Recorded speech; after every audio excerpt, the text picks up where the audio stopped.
2017 Toyota Highlander. Has a thermostat code, so we're going to replace the thermostat. What you want to do is remove your engine cover. It just pulls up, has little fasteners it's built into it. When you go back together, put a little bit of lube in there to help you out. Then you want to come over here to the upper radiator hose off of the engine. It's not really an upper radiator hose, but a lower radiator hose off the bottom here, over here on the passenger side.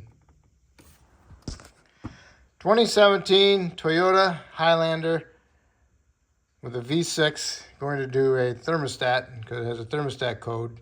First thing you want to do is pull up on your engine cover. It's held down by a couple of those little eyelets. And then you come over here to the front of the engine, which would be on the passenger side. And you got a radiator hose clamp right here. Squeeze that together, work it off. Get yourself a little pocket screwdriver, stick it inside here. Spray some penetrant in there and work the screwdriver around, and then get yourself a little pry bar. Go up behind here like that and pry it off. Just make sure you got some got drain pan down below, and you release the pressure on the radiator cap. Just open it up a little bit and put it back on there. All right.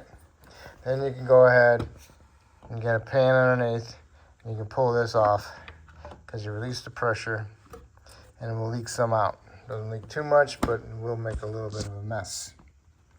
All right. Held down with a 10mm nut right there, and over here it's got its 3 bolts on the side, or possibly nuts, I haven't looked yet. But this, I'm going to remove this dog bone with this bracket.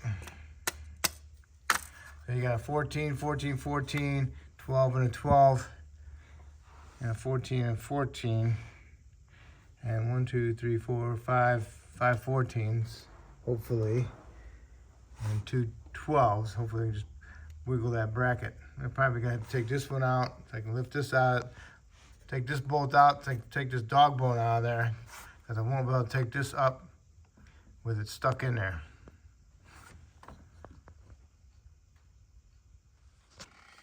Okay, remove the 2 12s and the 14, remove the bracket, remove this 14, 14, 14. Got this one loose all the way. I got this one loose just a little bit. So now I can swing this whole thing over here off to the side so I can pull my bolt out. And then I can just go ahead and hopefully slide this bracket out. Don't lose that. All right, I can set that aside. Now I can go ahead and remove this bolt and pull my wishbone out of the way. The reason why I'm moving this is because I gotta get down here. It gives me a little bit more room. There's another heater hose like type connecting to it right here, down below that bracket mount. It's still pretty hard to see the thermostat assembly because it's a whole pipe. So I can get a better view of it. I'm gonna take this bracket off right here. There's 1, 2, 3, 4, and then a bracket on top with a 12 and a 10. I'll take that out of the way. That way you can get a better look at it. All right, I moved. These have already been removed, the nuts, but there's a 10 here and a 12 there. So pick this up and move this bracket out of there if you can. Might be something else stuck to it, I don't know.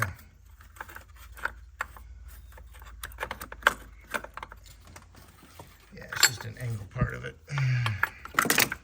All right, I got that off. Now I got 14, 14, 14, 14. You might not have to remove it, but I'm gonna take it off so at least you can see.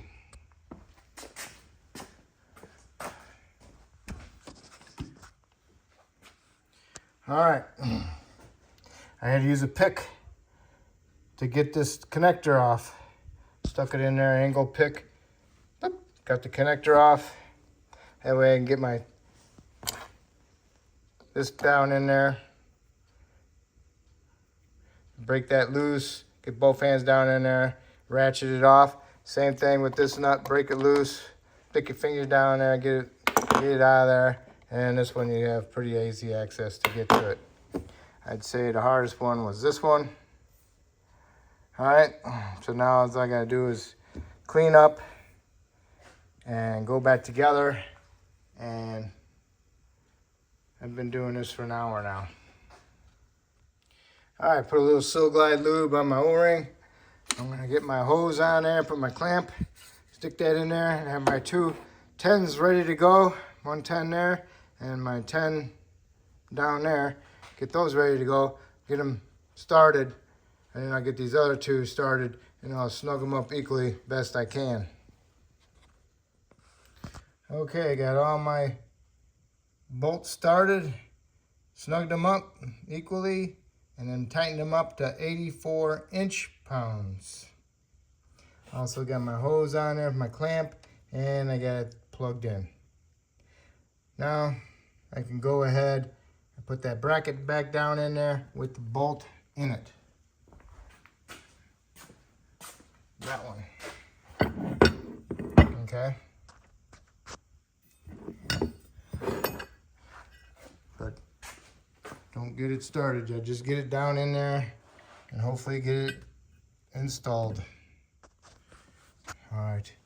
I had the bolt in it, got it sitting down in here, and I wedged it, that one housing part of it, with the bolt that went next to it.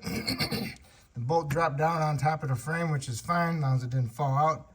And now I'm pretty darn close where I need to be, and there it is.